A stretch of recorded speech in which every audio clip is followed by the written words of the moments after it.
Bonjour à toutes et à tous, nous sommes à Argentine, non pas en Argentine, mais à Argentine, en Savoie, en Maurienne, dans la ville de la Maurienne, en Savoie, dans les Alpes du Nord, au musée du Félicien. J'ai posé la question tout à l'heure, on n'a pas pu m'expliquer pourquoi, pas de Félicien, mais du Félicien, pourquoi pas.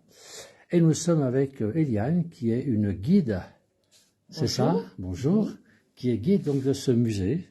Bénévole. Voilà, guide bénévole, où on trouve un petit peu les vieux métiers, on trouve un petit peu notre passé, pour certains, et puis le passé de nos ancêtres et leur façon de vivre. Tout à fait. Alors là, on est dans une des pièces, il y a 4 pièces, je crois, dans le musée. Oui. Ça, cette pièce représente alors... La cuisine représentée comme elle était avant, en sachant que la cuisine, à cette époque, était la pièce principale. Le lieu de vivre. Le lieu de vie. Tout à fait. Voilà, le lieu de vie, voilà, plutôt, le lieu de vie. Oui, le lieu de vie. Et là, on vous avait représenté, alors là où j'ai une bouteille, j'ai l'impression que c'est de l'agneau, ça c'est normal. Oui, tout à fait. On a beaucoup de choses qui sont exposées dans cette pièce. On a là-haut des herbes médicinales. Alors ce musée se trouve sur la route qui permet d'aller au col du Mont-Cenis, c'est ça? Oui, bien avant quand même. Bien avant le col du Mont-Cenis. Voilà. On est au début de la vallée de la Maurienne, dans la porte de Maurienne, encore ici, je crois. Donc entre Chambéry, Albertville, pour les gens qui sont en vacances. Aujourd'hui, il ne fait pas très beau, mais le musée est ouvert, donc c'est important. Tout à fait. Il faut venir. Il faut venir, voilà. On vous attend. Et là, vous serez accompagné par Eliane ou par Françoise. Tout à fait, aujourd'hui. On va regarder quelques petits objets déjà, mais là, il y a un gâteau. Alors, je suis très gourmand, je ne le cache pas. Là, on a un gâteau qui est un peu bizarre. Qu'est-ce que c'est que ce petit gâteau? Alors, ça s'appelle une rioute. Une rioute. Voilà, c'est une pâte et dedans, vous avez des grains d'anis. Mais c'est savoyard, c'est pur? C'est savoyard, oui. Enfin, moi, j'ai toujours vu par là. Je ne sais pas. Je voilà. pourrais pas vous plutôt savoyard, c'est bizarre. Donc, avant, nous avions une boulangerie, donc Aïkbel, qui le faisait. Malheureusement, donc, elle est fermée. Et ici, on n'en trouve plus. Bon, une spécialité qui a disparu.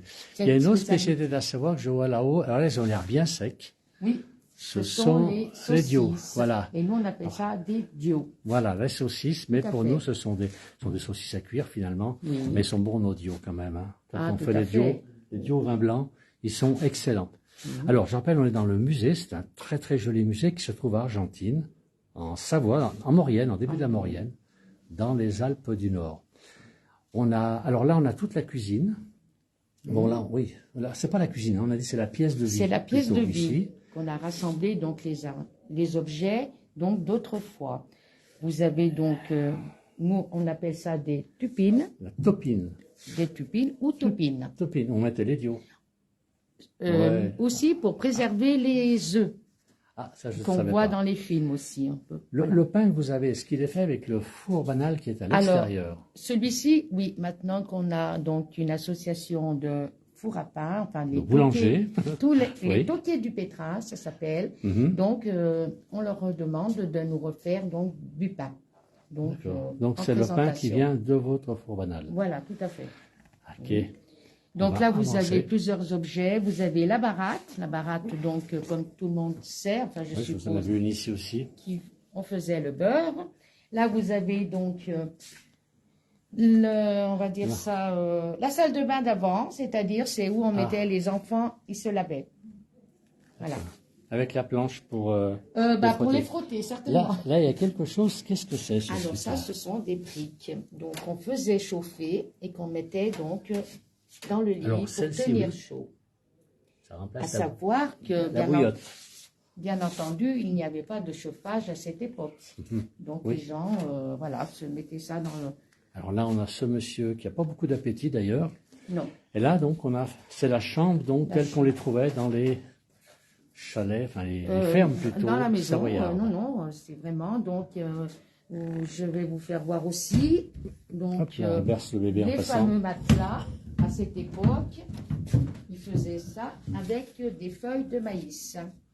J'ai connu ça. Voilà. Donc, ça piquait un peu quand on a fait sa place, c'était très très agréable. Ça permettait donc de changer à chaque fois que c'était possible. Et puis voilà. Donc là, vous avez aussi tout ce qui était aussi pour se soigner. Ah, les fameuses ampoules. Ventouses. Les ventouses, pardon. Oui, les ventouses avec tout ce qu'il faut avec. Et on a aussi la recette du matafan. Alors le matafan, on peut rappeler aux gens, qu'est-ce que c'est? C'est comme une pâte à crêpes, pas tout à fait pareil, mais enfin... voilà. Oui, et puis ça s'appelait pour mater la faim, je crois. C'est ça. Bon, on va passer dans l'autre pièce là-bas, on va peut-être déranger les gens, où il y a une salle de classe que vous avez reconstituée. Oui.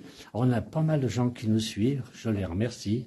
On a Hervé, on a Josiane qui suit, il y a Denise. On essaie de répondre à tout le monde. Excusez-moi, messieurs, dames. On va aller voir cette salle. Alors ça, cette salle de classe, c'est quelle période à peu près? Parce que là, c'est toujours pareil, toujours à la même époque. Parce que là, on a quand même... Ça, c'est récent par rapport à ce qu'on a vu tout à l'heure. Plus pour décorer. Voilà, ça, c'est la 203, c'est récent. Oui, non, ça, c'est pour décorer. On peut changer, parce qu'il y a plusieurs tableaux dans ce cadre-là. Donc, on peut changer aussi. Ok. Oui. Et là, les bancs, donc, comme on les avait lorsqu'on était gamin. Alors, donc, dans la salle de classe, nous voyons donc le fameux cartable en bois que les écoliers avaient pour aller à l'école. Donc, bien entendu, ils n'avaient pas grand-chose. Avec la charnière Voilà. La charnière est en cuir. Voilà. D'accord. Et ils avaient donc tous un tablier noir.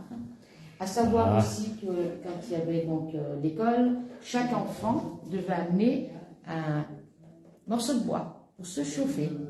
C'était comme ça. Voilà, pour l'instituteur. Chaque enfant amenait un morceau de bois pour chauffer. Amenait, voilà, tout à fait. D'accord.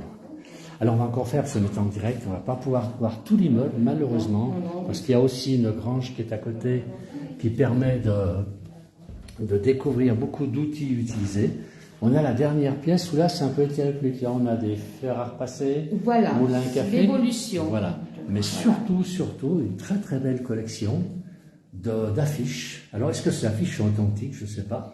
Là ce sont les premiers Jeux Olympiques. C'est ça?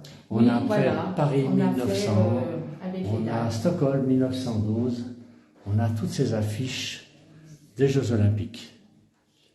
Voilà. Et bien regardez un petit peu si c'est joli. Et puis bon, après d'autres articles. Il y a tout le tour à faire, c'est très long, il faut 1h30 à peu près pour voir le musée. Il faut bien prendre le temps. Voilà. Très joli, qui est ouvert tous les jours. On mettra sur le poste le lien pour ce musée, qui est magnifique. Il faut à peu près 1h30 et il est ouvert du mardi au vendredi. Bientôt. Bientôt. Jusqu'à la fin de semaine. Là, voilà, mais pour les gens, et à partir de la semaine prochaine, ça sera ouvert du mardi au vendredi. Et puis il y a aussi de temps en temps des dentelières ici. On a un atelier aussi de dentelière, oui. Donc les gens, s'ils peuvent venir voir comment on fabrique de la dentelle. Ça, il faudra voir avec la responsable. D'accord. Voilà.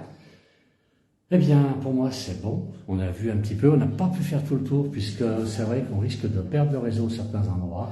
On remercie Eliane, parce qu'il y a Eliane et Françoise qui sont ici. C'est Eliane qui a pu nous accompagner, puisque Françoise est très occupée avec les gens qui sont en visite.